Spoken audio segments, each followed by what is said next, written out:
할렐루야의 평안을 전합니다. 오늘이 마태복음 6장 33절 말씀 보겠습니다.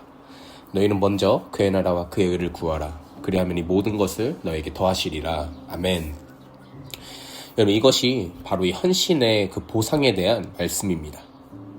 이 말씀은 이 씨 뿌리는 농부의 그 마음과도 같습니다.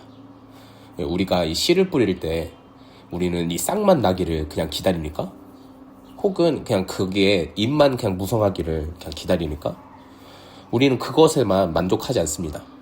우리는 씨를 뿌렸을 때 그것이 장성하게 자라서 이 열매 맺는 것을 기대하는 마음으로 씨를 뿌립니다. 그런데 어떤 씨를 뿌렸는데 이 길가에 떨어진 씨처럼 이 흔적 없이 사라지는 것들도 있습니다. 또 어떤 씨는 이 돌짝밭에 떨어져 싹은 났지만 이 뿌리를 깊게 못 내려서 말라 죽어버리는 씨도 있습니다. 또 어떤 씨는 이 가시덤불에 떨어져서 이 열매 맺을 만큼 제대로 자라지를 못합니다. 이것은 이 세상의 욕심, 재물의 유혹 때문이라고 우리 성경에서는 다 말씀합니다. 그러면 이것을 우리는 어떻게 이겨내야 할까요? 그것의 해답이 바로 이 마태복음 6장 33절 말씀입니다. 먼저 그의 나라와 그의 의를 구하라. 그 앞에 25절 말씀에는 이 무엇을 먹을까, 또 무엇을 입을까, 그것에 대해서 염려하지 말라는 그 내용들이 나옵니다. 바로 그것의 해결책으로 33절을 말씀하시는 것입니다. 마태복음 이 5장부터 7장은 이 산상수훈이라고 부릅니다. 예수님께서 이 그리스도인의 삶에 대해 자세히 가르쳐 주신 이 삶의 지침서입니다. 예수님이 산에서 이 말씀을 하실 때 이 듣는 무리의 입장에서 우리가 이 마태복음 5장에서 7장 말씀을 한번 우리가 기억하면서 생각해 봅시다. 아마 그들은 이렇게 얘기하지 않았을까요? 네, 예수님 하시는 말씀은 맞습니다. 그렇게 사는 것이 맞는 것 같습니다. 그런데 그렇게 살다가 이 세상에서 뒤처지고 낙오자가 되지는 않겠습니까? 이 세상이 말하는 것과는 너무 상반됩니다. 누가 이 치열한 경쟁 사회에서 오른뺨을 치면 왼뺨으로 돌려댈 수 있을까요? 과연 그렇게 살 수 있을지 의문입니다. 이들은 아마 이렇게 얘기할 수도 있었지 않을까 좀 생각이 됩니다. 바로 그래서 이 예수님께서 이 산상수훈 중간에 염려하지 말라 이 말씀을 해주신 것입니다. 예수님은 그리고 왜 우리가 근심하고 걱정하지 말아야 하는지 그 세 가지 이유를 말씀해 주십니다. 여러분, 그 염려하지 말아야 할 첫 번째 이유는 목적과 수단을 혼동하지 말라는 것입니다. 목숨 때문에 무엇을 먹을까, 또 마실까, 또 몸 때문에 무엇을 입을까 염려하지 말라. 목숨이 음식보다 소중하지 않느냐 이렇게 말씀하십니다. 여러분, 우리 삶의 이 목적이 무엇입니까? 우리는 끊임없이 무례합니다. 우리는 삶을 유지하기 위해 돈을 법니다. 여러분, 그런데 이 돈을 버는 것 자체가 목적이 되어져 버리면 그 수단에 얽매여 이 삶의 목적을 잃어버립니다.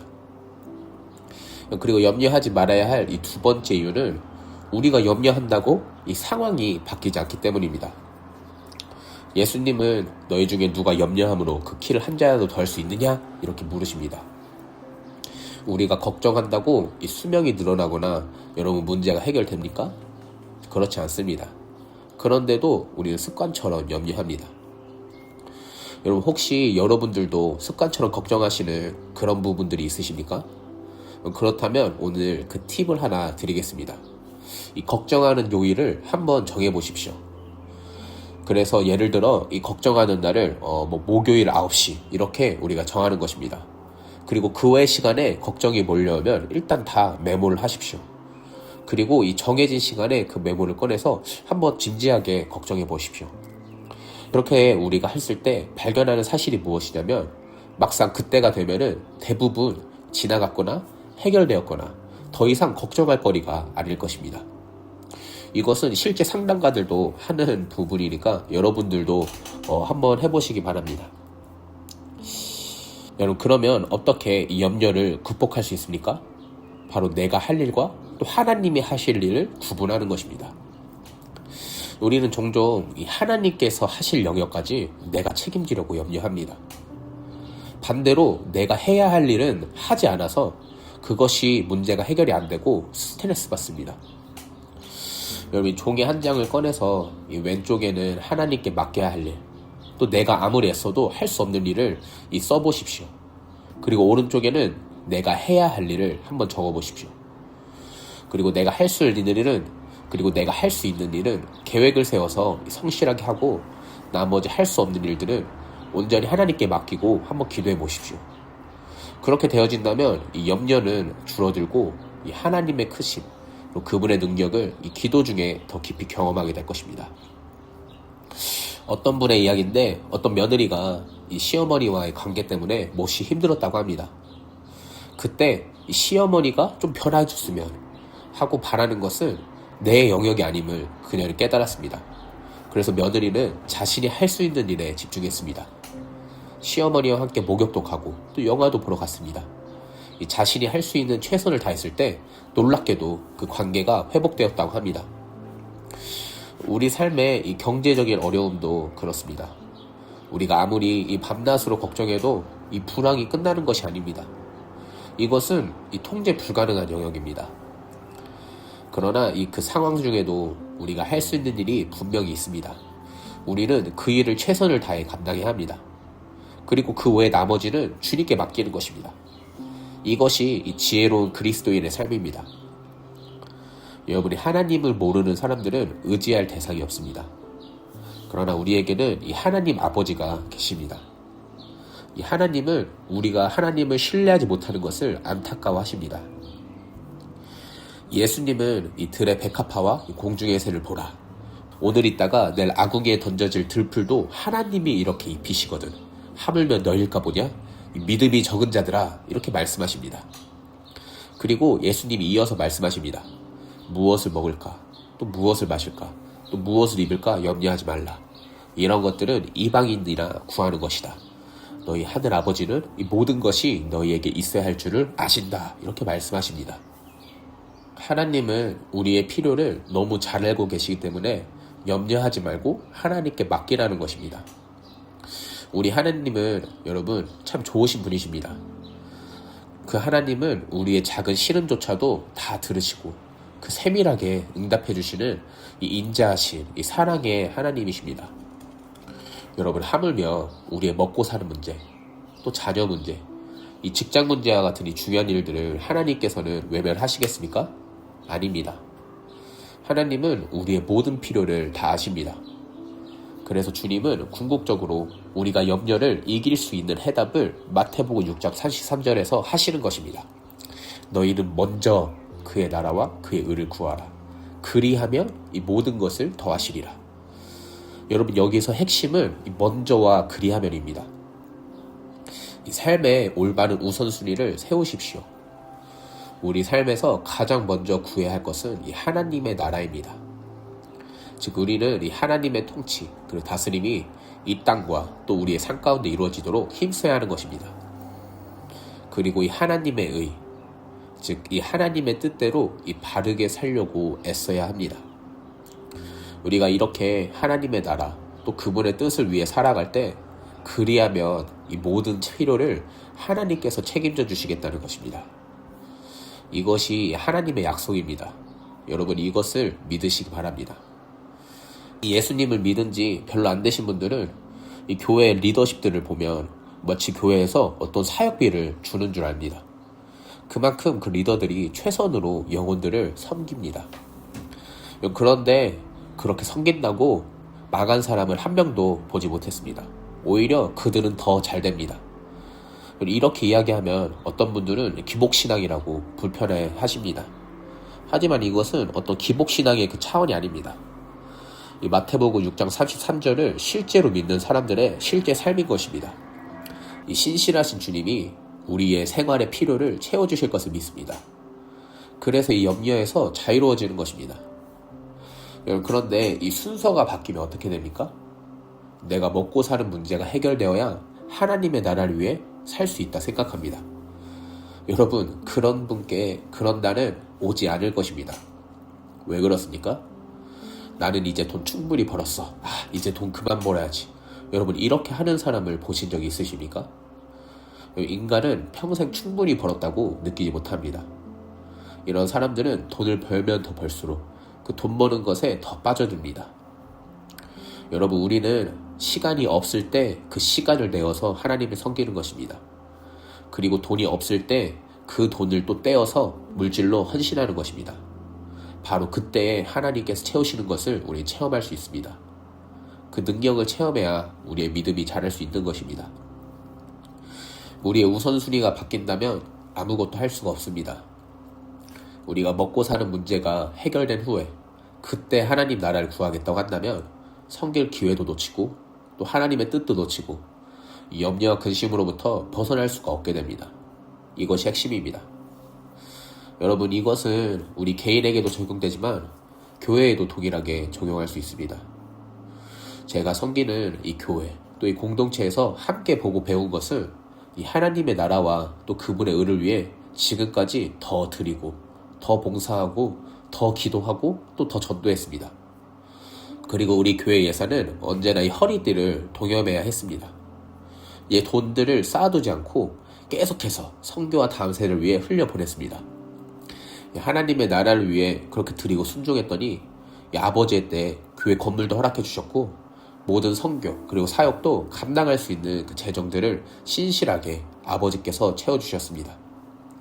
이 호주에서 200명 정도 모이는 교회에서 100여 명의 선교사들이 중동과 북아프리카로 거의 3분의 1의 성도들이 파송되고 그 모든 이들이 그냥 평신도가 아니라 그 모든 선교사님들이 목사님과 교회를 도와 함께 사역했던 중직자들이었고 심지어 담임 목사님도 파송되어져서 선교지로 나오셨습니다. 물론 우리가 다른 교회보다 덜 누렸을 수 있고 더 불편함들이 있었을 수 있습니다. 그러나 우리가 이렇게 하나님의 나라를 위해 먼저 드렸을 때 이 교회 하나뿐만 아니라 우리가 바라보는 이 중동과 북아프리카 땅에 정말 이 다음 세대의 놀라운 열매들을 함께 보게 하셨습니다. 저는 저의 이 교회에서 이것들을 실제적으로 함께 보고 함께 배워갔습니다. 여러분, 이 하나님을 믿으십시오. 절대 우선순위를 바꾸지 마십시오. 먹고 마시고 있는 문제가 해결되면 주님을 위해 살겠다 이렇게 하는 사람은 주님을 위해 멋지게 그렇게 살아볼 기회도 결국 얻지 못합니다. 예수님께서는 이 근심 걱정에 대해 분명히 결론 내리십니다. 그러므로 내일 일을 위해 염려하지 말라. 내일 일은 내일이 염려할 것이요 한 날의 괴로움은 그날로 족하다. 여러분, 이 내일 일은 걱정하지 마십시오. 우리는 너무나 많은 에너지를 이 엉뚱한 데에 쏟고 있습니다. 이 돌이킬 수 없는 이 과거에 대한 후회 그리고 아직 오지도 않는 그 미래에 대한 염려로 이 엄청난 에너지를 우리는 낭비하고 있습니다. 그러나 이 과거는 아무리 후회해도 소용없고 미래는 아직 오지 않았습니다. 그런데 왜 우리는 때때로 거기에 묶여 있습니까? 여러분, 하나님의 말씀은 명확합니다. 내일 일을 걱정하지 마십시오. 그리고 오늘 하루를 사십시오. 마치 세상에서 이 욜로와 같은 그냥 뭔가 미래가 없는 그냥 그런 차원을 얘기하는 것이 아닙니다. 과거와 미래에 대한 그 염려와 걱정으로 오늘을 소망과 열정으로 살아갈 그 에너지들을 빼앗기지 말라는 뜻입니다. 여러분, 하루하루를 사는 것이 무엇입니까? 오늘 하나님께서 주신 그 사명을 뒤로 미루지 않고 오늘 감당하는 것입니다. 오늘 내게 주신 그 축복을 내일로 미루지 않고 오늘 마음껏 누리는 것입니다. 그것이 바로 이 하루하루를 사는 것입니다. 여러분이 과거의 후회나 미래의 염려에 여러분의 귀한 에너지를 더 이상 낭비하지 마십시오. 오늘 바로 지금 여기에서 하나님께서 내게 주신 삶에 충실하십시오. 오늘 주신 사명을 감당하고 오늘 주신 축복을 감사함으로 누리십시오. 이것이 염려를 이기고 또 주님 안에서 이 참된 평안을 누리는 길입니다. 여러분, 오늘 주님께서 말씀하신 것이 있는데 다음에 또 기회가 있겠지. 여러분, 이렇게 생각하시는 분 있으십니까? 하나님께서 오늘 내게 주신 사명을 이것이 마지막 기회인 것처럼 우리 감당해야 합니다. 여러분, 기회는 항상 주어지는 것이 아닙니다. 그래서 최선을 다해야 합니다. 그리고 오늘 주신 축복 또한 뒤로 미루지 마시고 누리시기 바랍니다. 하나님이 지금 내게 너무 많은 축복을 주셨는데 과거에 대한 후회 그리고 미래에 대한 염려로 다 낭비하고 계시지 않습니까? 또 어린 자녀를 둔 부모님들, 지금 자녀들이 얼마나 예쁩니까? 지금 누리셔야 합니다. 그리고 부모님이 살아계신 분들도 돌아가신 후에 그때 더 해드릴걸 이렇게 후회하는 것이 아니라 살아계실 때 함께하는 시간을 누리시기 바랍니다. 이것이 훈련되어야 합니다. 기도하며 이 염려를 주님께 다 맡기시기 바랍니다. 먼저 하나님의 나라를 구하며 살겠다 결단하고 매일 실천하십시오. 그리고 이 하루하루를 충실히 사십시오. 그러면 신실하신 하나님께서 약속하신 대로 이루어 주실 것입니다. 여러분, 또한 이 마태복음 6장 33절 말씀은 단순히 이 세상 염려에서 벗어나는 그 해답만이 아니라 우리의 헌신의 그 보상에 대한 말씀이기도 합니다. 마태복음 25장 14절 30절에 나오는 이 달란트 비유를 함께 보겠습니다. 이 비유는 하나님의 그 사명을 감당하는 자에게 하나님께서 약속하신 그 보상에 대해서 말씀해 주십니다. 여기서 이 달란트가 나옵니다. 여러분, 이 1달란트는 당시 노동자의 이 15년치 품삯에 해당하는 아주 큰 돈이었습니다. 그리고 주인은 종들에게 각각 각자의 능력에 따라 5달란트, 또 2달란트, 1달란트를 맡겼습니다. 그리고 이 5달란트와 2달란트를 받은 종은 즉시 가서 장사하여 각각 배로 남겼습니다. 그러나 이 1달란트 받은 종은 땅을 파고 주인의 돈을 숨겨두었습니다. 그리고 오랜 후에 주인이 돌아와 셈을 시작했습니다. 5달란트 받은 종은 10달란트를, 또 2달란트 받은 종은 4달란트를 만들었습니다. 그리고 주인은 이들을 칭찬합니다. 잘하였도다, 나의 착하고 신실한 종아. 네가 작은 일에 신실하였으니 내가 많은 일을 내게 맡기겠다. 와서 너의 주인과 함께 기쁨을 누리자. 여러분 보십시오. 이 5달란트 받은 사람, 그리고 2달란트 받은 사람, 그들의 결과는 분명 다릅니다. 한 사람은 5을, 또 다른 사람은 2를 남겼습니다. 그런데 이 주인의 칭찬은 어떻습니까? 똑같았습니다. 그렇다면 이 칭찬의 핵심이 무엇입니까? 바로 신실함입니다. 착하고 신실한 종아. 하나님은 우리가 얼마나 그 큰 결과를 만들어내는가 보다 우리가 이 맡은 일에 얼마나 신실했는지, 또 얼마나 충성했는지를 보시는 것입니다. 이것이 하나님을 섬기는 우리의 자세여야 합니다. 우리 하나님은 결과를 보지 않으십니다. 우리 각자가 그 있는 자리에서, 때로는 쉽지 않은 환경 가운데서도 얼마나 충성했는지를 보십니다. 그렇다면 이제 이 1달란트 받은 사람을 한번 보겠습니다. 왜 그는 꾸중을 들었습니까? 그는 이 주인에 대해 부정적인 생각을 가졌습니다. 주인은 굳은 분이라 심지 않은 데서 거두고 또 뿌리지 않은 데서 모으신다, 이렇게 오해했습니다. 그래서 두려워하면서 아무것도 하지 않고 그냥 돈을 숨겼습니다. 여러분, 이것이 문제입니다. 주인에 대한 불신과 오해가 그를 악하고 게으르게 만들었습니다. 주인은 지적합니다. 네가 정말 나를 그런 주인으로 알았다면 차라리 은행에라도 돈을 맡겨서 이자라도 받게 해야 했을 것이다. 여러분, 그의 문제는 이 재능 부족이 아니라 이 악하고 게으른 마음, 이 주인에 대한 부정적인 태도였습니다. 여러분, 우리 자신은 과연 어떻습니까? 혹시나 나는 가진 것이 없어, 저 사람은 환경이 좋으니까, 이렇게 우리는 불평하고 핑계대면서 비교하고 있지 않습니까? 이것이 바로 이 1달란트 받은 사람의 모습입니다. 하나님은 우리에게 많은 것을 요구하시는 것이 아닙니다. 지금 내가 가진 것, 또 내게 주어진 이 기회 안에서 최선을 다해 충성하기를 원하십니다. 그것이면 충분합니다. 그럼 마지막으로 이 고린도전서 15장 58절 말씀을 기억하시기 바랍니다. 그러므로 내 사랑하는 형제들아, 경고하며 흔들리지 말며 항상 주의 일에 더욱 힘쓰는 자가 되라. 이는 너희 수고가 주 안에서 헛되지 않은 줄을 알미리라. 아멘. 여러분의 수고가 주님 안에서 헛되지 않다고 말씀하십니다. 여러분, 이 헛되지 않다는 것에는 2가지 의미가 있을 수 있습니다. 하나는 반드시 열매가 있다는 그 뜻입니다. 또 하나는 상급이 있다는 뜻입니다. 물론 둘 다 우리에게 의미가 있지만 굳이 하나를 고르라면 무엇이 중요하겠습니까? 이 상급입니다.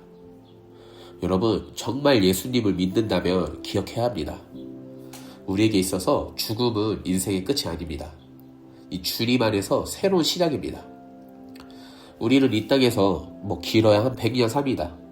그러나 이 죽음 후에는 영생이 있습니다. 그러면 여러분, 우리는 어디에 더 무게를 두고 살아야 하겠습니까? 답은 명확하죠. 영생을 위해서 살아야 합니다. 여러분, 이 말은 마치 사도 바울이 우리를 부려먹으려고, 뭐 헌금이나 노력을 착취하려고 이런 말을 한 것이 아닙니다. 여러분, 먼저 사도 바울이 목숨을 걸고 영생을 위한 삶을 살았습니다. 그리고 그 삶을 먼저 산 사도 바울이 영성을 위해 살라고 우리에게 권면하는 것입니다. 마치 여러분이 이 해외로 이민을 간다면 그 나라에서의 생활을 준비하고서 우리가 가지 않겠습니까? 여러분, 마찬가지로 우리는 이 하늘 나라에서 그 살 준비를 해야 합니다. 이 하늘의 상급을 쌓아두어야 합니다. 정말 그 상급을 위해 사시길 축복합니다.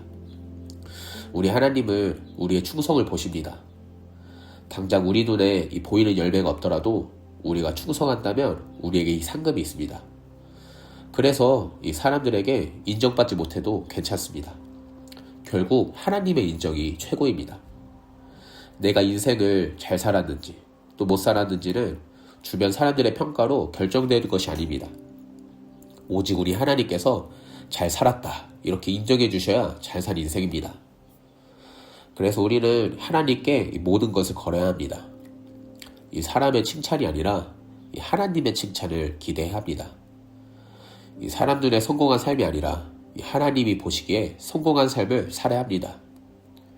우리가 그렇게 살다가 이 마지막 날 또 주님을 만났을 때 나의 착하고 충성된 종아, 여러분 이런 칭찬을 받는다면 얼마나 기쁠까요? 우리가 영원히 살 곳, 우리의 본향은 천국입니다. 그러니 우리는 이 땅이 아니라 이 하늘의 보물을 쌓아두어야 합니다. 그리고 마지막 날 이 하나님 앞에 섰을 때 착하고 충성되다 그 인정을 받기 위해 살아야 합니다. 그날에 하나님께서 기뻐하시며 우리의 눈물을 닦아주시고 또 상처를 치유해 주실 것입니다. 이 천국에서 예비된 이 상급을 받는 또 그 상급을 위해 우리의 매일의 삶을 살아가는 여러분 모두가 되시기를 간절히 축복합니다. 아멘.